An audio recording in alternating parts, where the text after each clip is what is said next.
এই বিস্ময়কর ঘটনাটি সম্পূর্ণ খন্দকের যুদ্ধের সময় হযরত জাবের রাদিয়াল্লাহু তাআলা আনহুর দুই ছেলে কেন মারা গেল এবং কিভাবে আল্লাহর রহমতে তারা জীবিত হয়ে গেল, এই সব কিছু আছে এই ভিডিওতে। খন্দকের যুদ্ধের প্রাক্কালে রাসূলুল্লাহ সাল্লাল্লাহু আলাইহি ওয়াসাল্লামের নির্দেশে সকল সাহাবী কাঁধে কাঁধ মিলিয়ে পরীক্ষা খনন করছিলেন। খননকালে হঠাৎ একটি সেখানে শক্ত পাথর দেখা যায়। তখন লোকেরা রাসূলুল্লাহ সাল্লাল্লাহু আলাইহি ওয়াসাল্লামের কাছে এসে বলল, হে আল্লাহর নবী, পরীক্ষা খননের কালে একটি শক্ত পাথর বেঁধে গেছে। তখন রাসূলুল্লাহ সাল্লাল্লাহু আলাইহি ওয়াসাল্লাম বললেন, আচ্ছা, আমি নিজেই খন্দকের মধ্যে নামবো।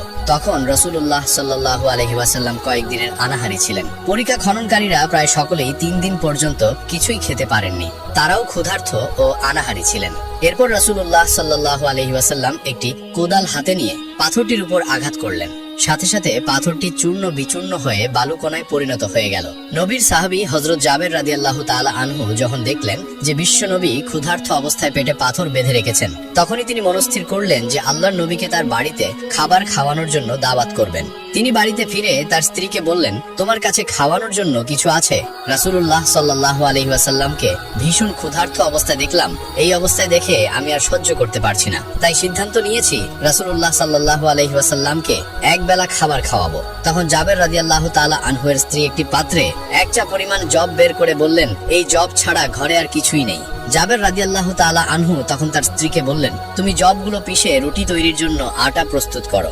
এই কথা বলে জাবের রাদিয়াল্লাহু তাআলা আনহু ভাবতে শুরু করলেন যে রুটির তো ব্যবস্থা হয়েই গেল, সাথে যদি আরো কিছু ব্যবস্থা করা যেত তাহলে হয়তো রাসূলুল্লাহ সাল্লাল্লাহু আলাইহি ওয়াসাল্লাম অনেক খুশি হতেন। কিছুক্ষণ পরই তার মনে আসলো যে তাদের একটি মোটাতাজা বকরির বাচ্চা আছে। এই কথা ভেবে তিনি নিশ্চিন্ত হলেন। সাথে সাথে এক দৌড়ে তিনি রাসূলুল্লাহ সাল্লাল্লাহু আলাইহি ওয়াসাল্লামের কাছে উপস্থিত হলেন এবং সালাম দিয়ে চুপি চুপি নবী করিম সাল্লাল্লাহু আলাইহি ওয়াসাল্লামকে বললেন, ইয়া রাসূলুল্লাহ, আমি তো গরিব মানুষ, আমার তেমন কোনো সম্পদ নেই, কিন্তু আমার বহুদিনের বাসনা আপনাকে একবেলা আমার বাড়িতে দাওয়াত করে খাওয়াবো, যদি আপনি আমার দাওয়াত কবুল করেন।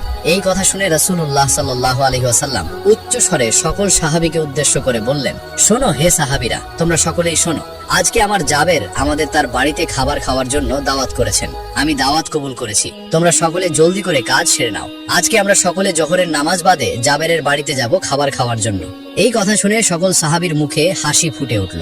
আর জাবের রাদিয়াল্লাহু তাআলা আনহু অত্যন্ত খুশিতে 8খানা পাগলের মতন হয়ে গেল। তিনি এক দৌড় দিয়ে বাড়ির দিকে গেলেন। কিছু দূর যেতেই তার মনে হলো এখানে সাহাবী আছেন প্রায় সব মিলিয়ে 400 থেকে 1000 জন।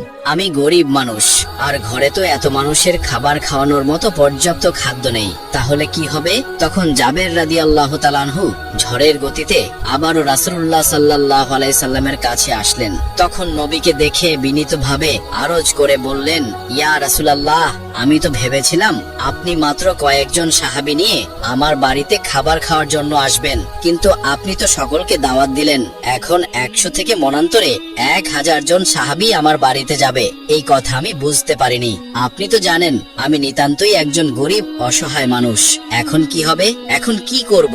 তখন বিশ্বনবী হযরত মুহাম্মদ সাল্লাল্লাহু আলাইহি সাল্লাম জাবের রাদিয়াল্লাহু তাআলা আনহুকে বললেন, হে জাবের, খানার বরকত দান করেন আল্লাহ, তুমি কোনো চিন্তা করো না, তুমি গৃহে ফিরে যাও এবং খানার আয়োজন করো। আর একটা কথা শোনো, তুমি আমাদের খাওয়ানোর জন্য কি আয়োজন করতে চাও? তখন জাবের রাদিয়াল্লাহু তাআলা আনহু বললেন, ঘরে সামান্য পরিমাণ জব আছে আর আমাদের একটি বকরির বাচ্চা আছে, সেগুলো আপনাকে খাওয়াতে চাই। তখন রাসূল সাল্লাল্লাহু আলাইহি সাল্লাম বললেন, তুমি যখন গোশত রান্না করবে তখন রান্না করার হাঁড়ির ঢাকনা দিয়ে ঢেকে রাখবে এবং রুটির খামি তৈরি করে একটি পাত্রের মধ্যে ঢাকনা দিয়ে ঢেকে রেখে দিও।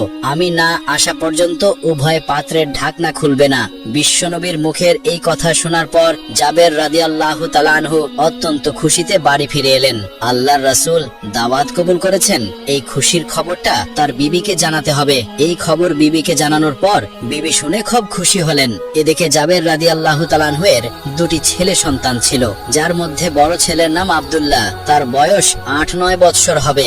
জাবের রাদিয়াল্লাহু তাআলা আনহু বড় ছেলেকে ডাকলেন, বাবা আব্দুল্লাহ, এদিকে আসো, আমাদের বকরি বাচ্চাটিকে জবাই করব। আজ আল্লাহর রাসূল আমাদের বাড়িতে খাবার খাওয়ার জন্য দাওয়াত কবুল করেছেন। তারপর ছেলেকে সাথে নিয়ে বাড়ির পাশে একটু দূরে গিয়ে বকরির বাচ্চাটিকে জবাই করলেন এবং গোশত কেটে রান্না করার মতো উপযুক্ত করলেন। এরপর তিনি হাঁড়িতে গোশত চড়ালেন আর কিছুক্ষণ পর পর পথের দিকে উকি দিয়ে দেখছিলেন যে আল্লাহর রাসূল এসে গেছে কিনা। এদিকে জাবের রাদিয়াল্লাহু তাআলা আনহুয়ের ছোট ছেলেটি ঘরের মধ্যে তখনও ঘুমিয়েছিল। ঘুম থেকে জেগে সে বকরির বাচ্চাটিকে খুঁজতে শুরু করলো, কারণ বকরির বাচ্চাটি ছিল তার অতি প্রিয়। তার সাথে সারাক্ষণ খেলা করত।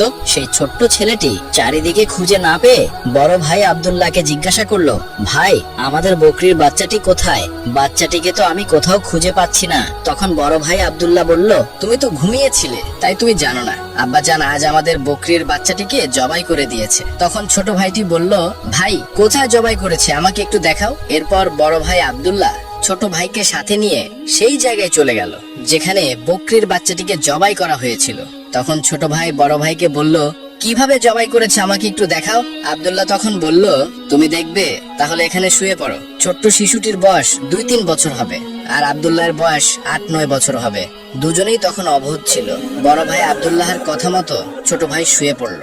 যখন ছোট ভাই সেখানে শুয়ে পড়ল, তখন অবুঝ আব্দুল্লাহ ছোট ভাইয়ের গলায় সজোরে ছুরি চালিয়ে দিতেই ছোট ভাইয়ের গলা কেটে রক্ত ছিটকে বের হতে লাগলো। তার দেহটা ধাপাধাপি করতে লাগলো। এই অবস্থা দেখে বড় ভাই আব্দুল্লাহ অনেক ভয় পেয়ে গেল। ইতিমধ্যে জাবের রাদিয়াল্লাহু তাআলা আনহু আবার সেই পথের দিকে এগিয়ে এলেন রাসূল সাল্লাল্লাহু আলাইহি সাল্লাম আসছে কিনা তা দেখতে। জাবের রাদিয়াল্লাহু তাআলা আনহু এর আসার শব্দ পেয়ে আব্দুল্লাহ সেখান থেকে ছুটে পালালো এবং একটি খেজুর গাছের মাথার উপর উঠে বসে রইল। যখন জাবের রাদিয়াল্লাহু তাআলা আনহু পাথরের কাছে আসলেন, হঠাৎ করে তার চোখে পড়ল তার ছোট সোনামণি কলিজার টুকরা ছেলেটির উপর। তিনি দেখলেন ধুলার বুকে শুয়ে ছটফট করছে। তিনি দ্রুত গতিতে তার কাছে ছুটে গেলেন আর সাথে সাথে বুকের ধন, আদরের মানিক, ছোট ছেলেটির বক্ষপিঞ্জর থেকে পাখিটা উড়ে গেল। ছোট শিশুটির দেহটি স্থির হয়ে গেল। তখন সে শান্ত হয়ে গেল। জাবের রাদিয়াল্লাহু তাআলা আনহু আর বুঝতে বাকি রইল না কিভাবে এই ঘটনা ঘটলো। তখন জাবের রাদিয়াল্লাহু তাআলা আনহু আদরের মানিক ছোট শিশুকে বুকে জড়িয়ে ধরে কান্নায় ভেঙে পড়লেন। আবার নিজেই নিজের মনকে বোঝালেন। তারপর শিশু ছেলেটিকে নিয়ে বিবিকে ডাকতে ডাকতে বাড়ির ভেতরে এলেন। রান্নাঘর থেকে বিবি বেরিয়ে এলেন। তিনি জিজ্ঞাসা করলেন, কি হয়েছে, চিৎকার করছো কেন? তখন কান্না জড়িত কণ্ঠে বললেন, বিবি গো, আমাদের আদরের ধন, বুকের মানিক আর নেই। আমাদের ছেড়ে সে চিরজীবনের জন্য চলে গেছে বিবি। এই কথা শুনে বিবি বললেন, না, এ হতে পারে না। আমি এটা বিশ্বাস করতে পারি না। আমার বুকের প্রিয় ধন আমাদের ছেড়ে চলে যেতে পারে না। জাবের রাদিয়াল্লাহু তাআলা আনহু বিবিকে তখন বোঝালেন, বিবি গো, কেন না, সবুর করো, ধৈর্য ধরো, একটুও কাঁদবে না। আজ রাসূলুল্লাহ সাল্লাল্লাহু